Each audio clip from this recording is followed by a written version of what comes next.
Hi and welcome to the captain's podcast और get rich with captain Shashank series में आज लेके आया हूं 10 ऐसे थंब रूल जो आपके इन्वेस्टमेंट डिसीजन को बेहतर बनाएंगे। तो आइए जानते हैं क्या है वो 10 थंब रूल।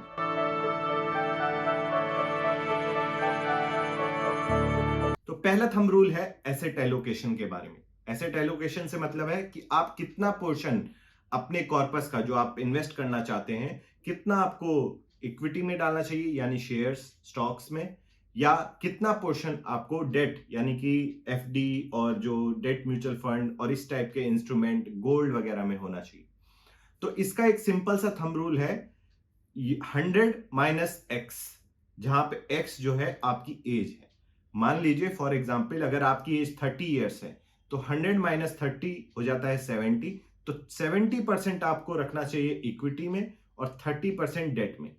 इसका बेसिस क्या है? बेसिस ये है कि जैसे जैसे आपकी एज बढ़ती है आपका रिस्क टॉलरेंस कम होना चाहिए। यानी कि जैसे आप अगर मान लीजिए आप 50-60 साल के हो जाएंगे तब आपके पास जो सिक्योर वे ऑफ इन्वेस्टमेंट है जैसे एफडी या डेट म्यूचुअल फंड वगैरह, उसमें ज्यादा आपका कॉर्पस होना चाहिए, ना कि ग्रोथ एसेट्स। यानी कि क्योंकि आपके पास उसके बाद अवधि भी कम पड़ जाएगी, क्योंकि आमतौर पे आदमी की लाइफ कितनी 80-90 साल होती है आज के टाइम पे।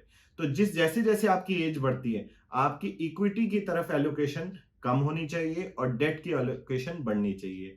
और वहीं सेम टाइम जब आप यंग होते हैं, आप मान लीजिए 20-25 साल के अभी अपना करियर शुरू कर रहे हैं या आप अभी मिडवे में हैं अपने करियर में, अर्ली 30s में हैं, तो आपको इक्विटी की तरफ ज्यादा ध्यान देना चाहिए instead of debt secure, because आपके पास एक लंबा होराइजन है अभी रिटायरमेंट और बाकी खर्चों के लिए। तो ये चीज आपको हेल्प करती है। सिंपल थंब रूल है 100 - x। अपनी एज से 100 को माइनस कीजिए और अपने एलोकेशन को जानिए।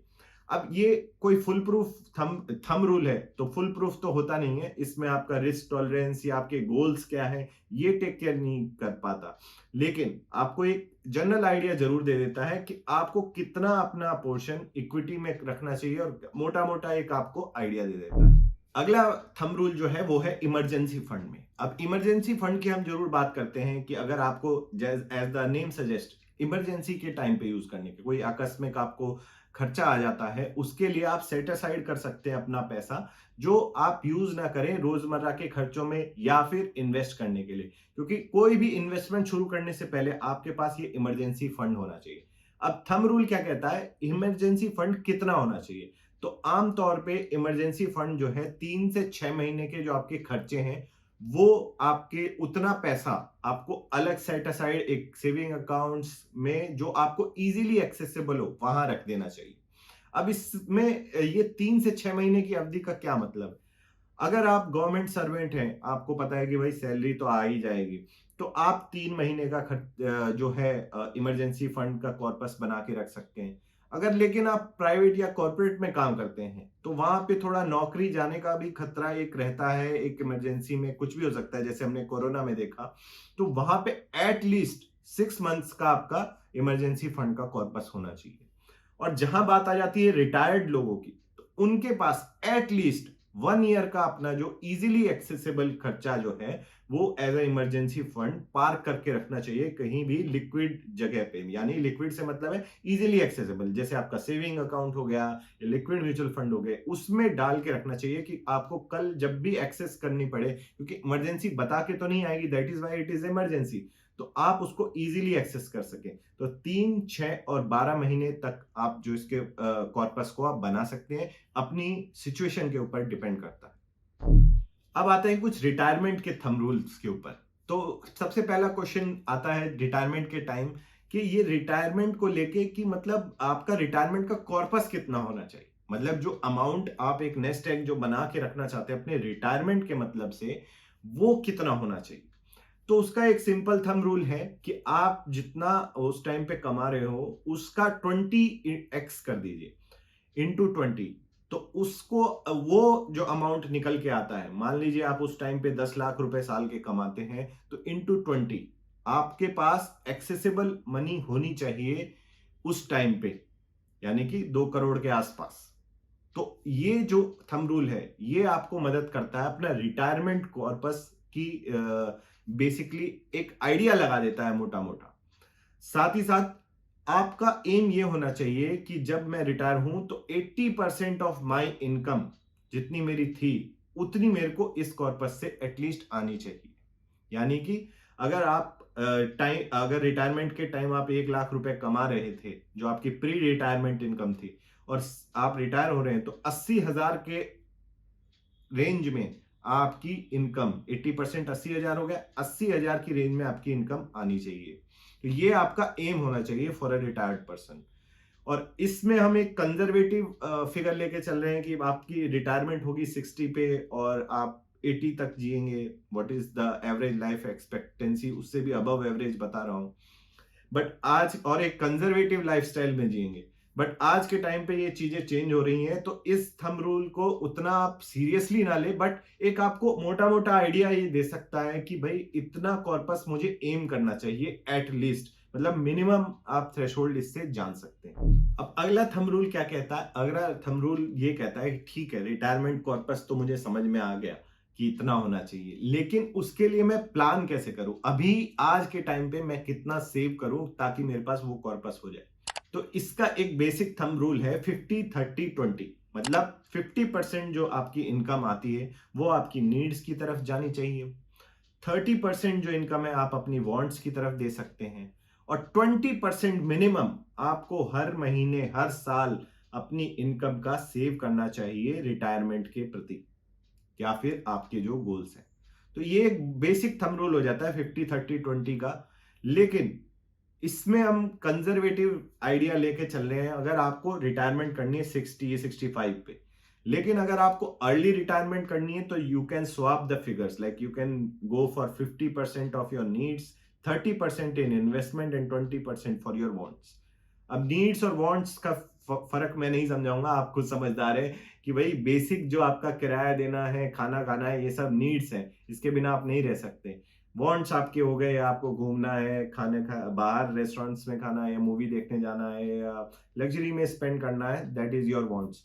एंड इन्वेस्टमेंट उसी हिसाब से आप अपना एलोकेशन करें जिस हिसाब से आपको रिटायरमेंट प्लान करनी है। अगर आपको 60-65 पे रिटायर होना है तो उसी हिसाब से, अर्ली रिटायरमेंट करनी है तो आपको उसी हिसाब से। अगर आप लेट हैं, मान लीजिए अब आप 30-35 के हो गए हैं और आपने अभी तक नहीं शुरू किया है, तो आपको ये परसेंटेज, मान लीजिए जैसे एक 25 ईयर ओल्ड के लिए अगर 20% सेव करना सही है, तो आप 5% उसमें ऐड करते जाइए। जिस हिसाब से आप, अगर आप 30s में तो 25 कर दीजिए, 40s में तो 30% एटलीस्ट आपको सेव करना पड़ेगा अपनी इनकम का फॉर योर रिटायरमेंट पर्पस।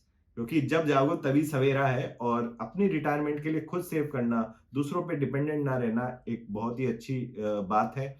और आज की एज में मैं देखता हूँ सब सोचते हैं कि आज जी लो कल क्या होगा, YOLO and all that, that is fine, आपको एंजॉय करना चाहिए, लेकिन आपको ये श्योर नहीं है आप कितना लंबा जिएंगे। और आजकल मेडिसिन और वगैरह में इतनी डेवलपमेंट हो गई है कि लोग बहुत लंबा जी रहे हैं, तो उसी हिसाब से आपको रिटायरमेंट का भी अपना ख्याल रखना चाहिए। अब आते हैं इंश्योरेंस के थंब रूल्स के ऊपर। तो इंश्योरेंस के थंब रूल में सबसे पहला जो लोगों को जिज्ञासा होती है कि आखिर कवर कितना ले इंश्योरेंस का।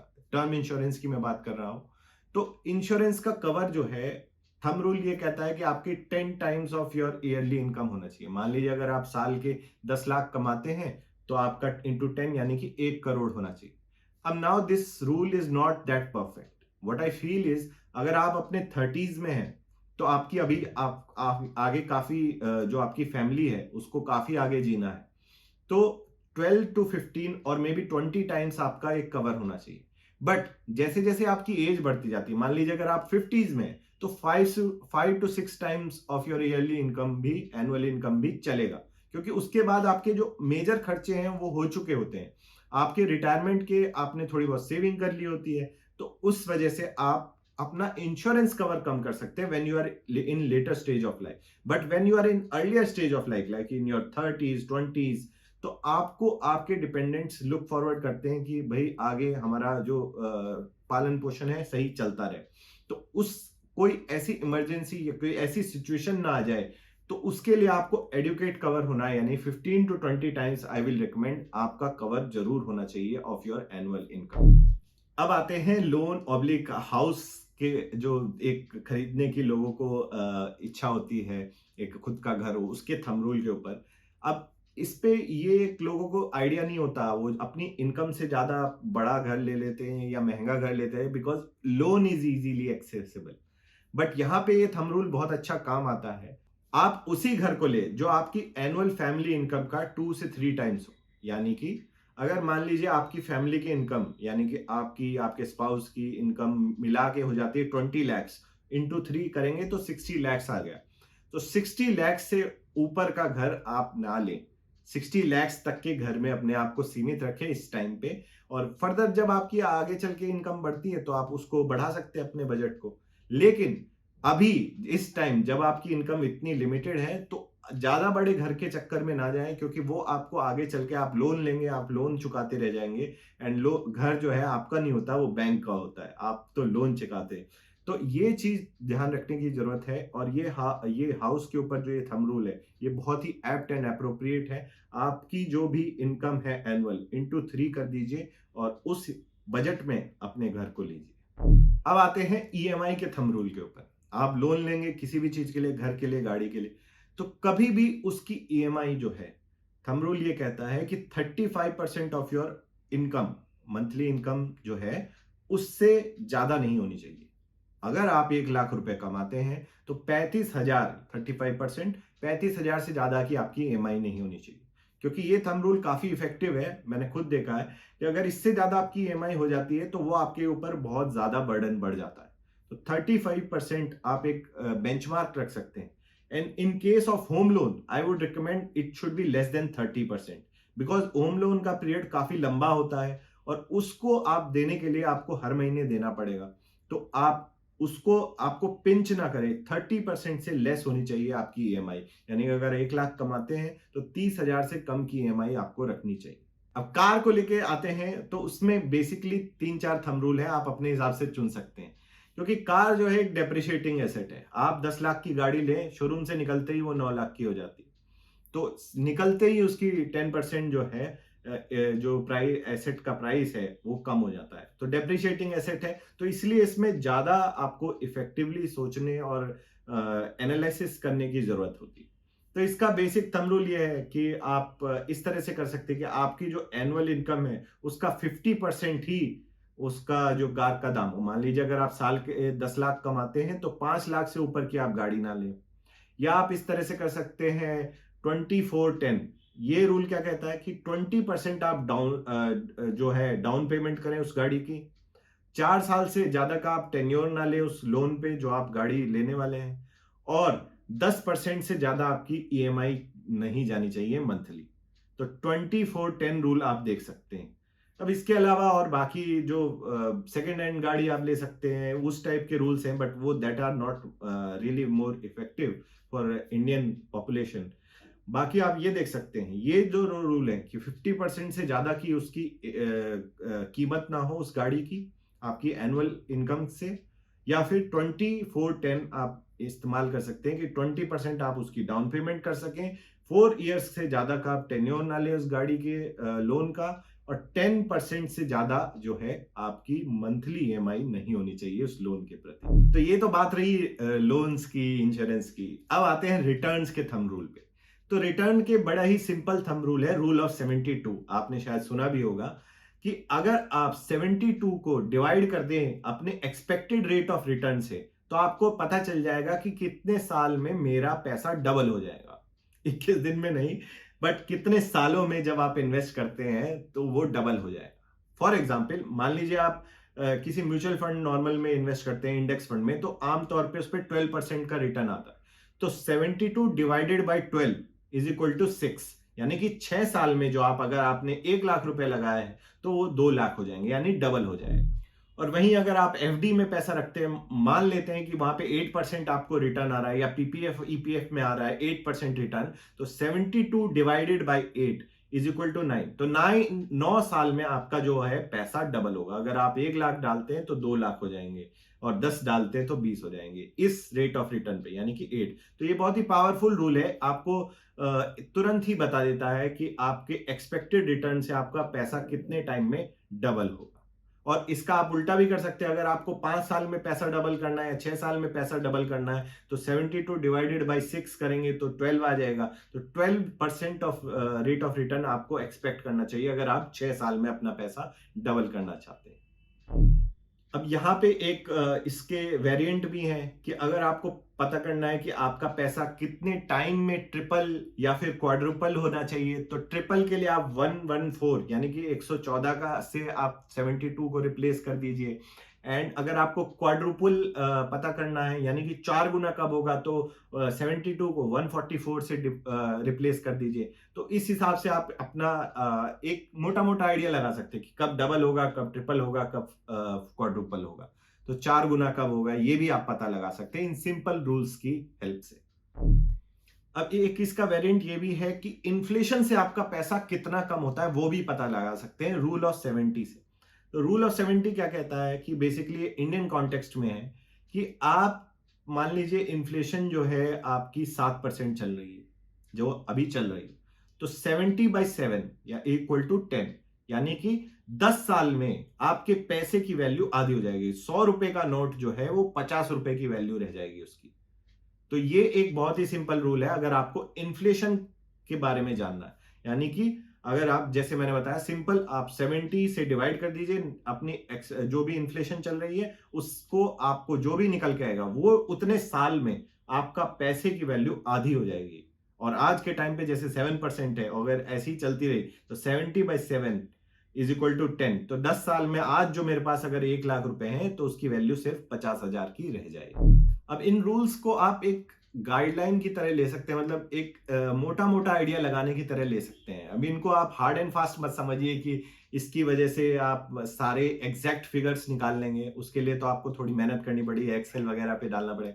बट अगर आपको ऑफ द हैंड अगर आपको कुछ आइडिया लगाना है तो वो आप तुरंत लगा सकते हैं कि पैसा कितने में डबल होगा, या इंश्योरेंस कवर कितना होना चाहिए, होम लोन कितना लूं मैं, ईएमआई कितनी होनी चाहिए, वगैरह वगैरह। आप इससे आपके रेट ऑफ रिटर्न्स कितने आएंगे, ये सारी चीजें आपको ऑफ द हैंड। और ये पर्सनल फाइनेंस जो आप प्लानिंग करते हैं, फाइनेंशियल प्लानिंग, रिटायरमेंट प्लानिंग, उसमें आपको बहुत मदद करता है। इनफैक्ट अगर आप फाइनेंशियल एडवाइजर से भी बात करते हैं तो आप एक आइडिया रहता है अपनी साइड से कि आपको कितनी मेहनत करने की जरूरत है, कितनी इनकम लेके आने की जरूरत है for your needs, wants and आगे चल के रिटायरमेंट प्लानिंग। सो अगर आपको ये वीडियो सही लगी तो जरूर कमेंट करके बताएं, और इसके अलावा क्या रूल्स, थंब रूल्स आप फॉलो करते हैं या जानते हैं उनको जरूर कमेंट में करके बताएं ताकि सबको ये पता चल सके। And if you like the podcast please like, share and subscribe to the channel. Thank you for watching. जय हिंद।